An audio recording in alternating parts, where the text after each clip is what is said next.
All right, let's get back into it. About a month ago, you may remember, the Jam's Jon Hansen did something really fun. I'm right here, yeah. He dropped in on Deborah's Place, interim housing facility in Old Town called Teresa's, to give 11 women dealing with homelessness the surprise of their lives, ambush makeovers on live TV. The immediate results were incredible and long-term. They're helping these women gain the confidence they need to get back on their feet. Absolutely. So you got to meet Edna during this morning shot. It was so much fun. Now, since her makeover, she has locked down her own apartment after years of living in local shelters, kind of bouncing from place to place.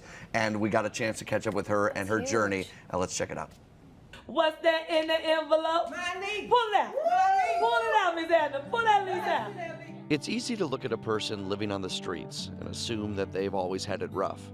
But for thousands of Chicagoans that are homeless, like Edna Ellis, their stories of struggle start with a seemingly normal life.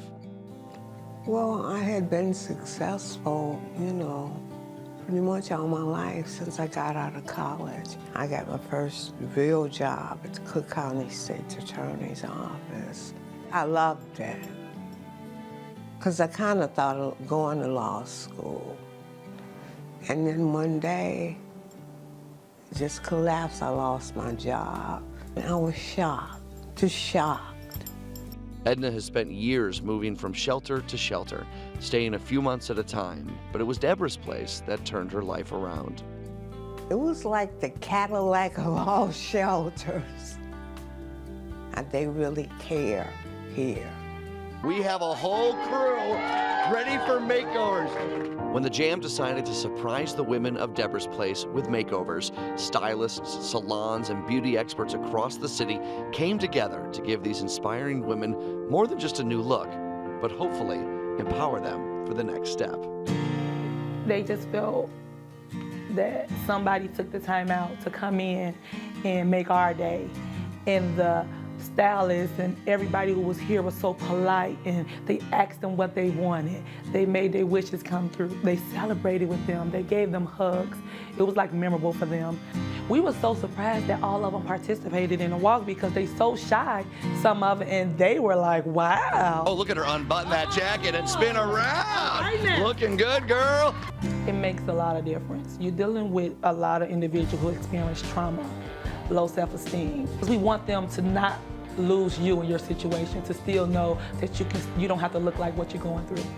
And while things are looking up for Edna after years of struggles, it's understandable that she remains cautiously optimistic. I can remember Edna being very nervous about, okay, this is gonna happen. I'm not gonna believe it until I sign the lease. Wait a minute, shake her. What's that, Miss Edna? What's that in an envelope? Oh, who moving?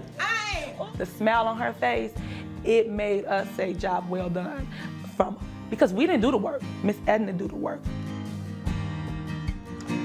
So Deborah's Place has 4 different facilities across the Chicago area, and they always have opportunities for volunteers. We've talked with them a lot about this. If you can help out, if you can donate, you can learn more online at deborahsplace.org. And I really encourage people to do that, because Deborah's Place is an organization. We talk about homeless shelters. They're not a shelter. They're a transitional place where they try and give women the empowerment that they need to find their own place. Because, like, we all take our own places for granted, right? Yeah. And I think everyone out there does. Even if you have just a small little apartment or whatever, it's your own place, your own kitchen, your own bathroom. Losing that and being able to find women and give them a chance to connect with that again is really something special. Well, and I think one of the coolest parts about it is I think it changes the narrative of how people view homelessness. You just think the people who are homeless are lazy. They don't have any interest. They're mean-spirited and they don't care about anything. When in fact, that's not the case. That's not how you always end up on the streets. And there's people who are very capable, who have a desire, just don't have the means. And sometimes they need to be lifted up a little bit. And when given that opportunity, they maximize it. I think that's a great part of the story. And that's a perfect example. Edna, as you heard her mention in the piece, she was working for the law office. She had a great job. Yes. She worked there for years, and all of a sudden she lost it,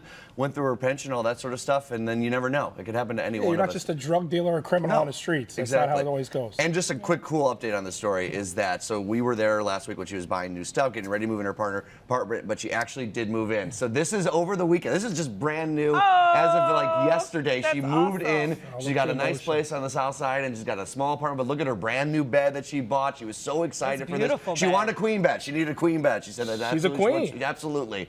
And it's a great place, and they stocked the fridge for her and everything. And look, this wasn't all just donations. Edna has been saving money. That's part of what Deborah's Place does, is it teaches women how to save the money that they do have. She's been working to be able to buy this place and rent and buy the stuff on her own. So it's a wonderful story, and hopefully, and Deborah's Place over the last 30 years has helped over 4,000 women. And it's, if we can give back in any way, if you can, and volunteer and donate, please do if you can.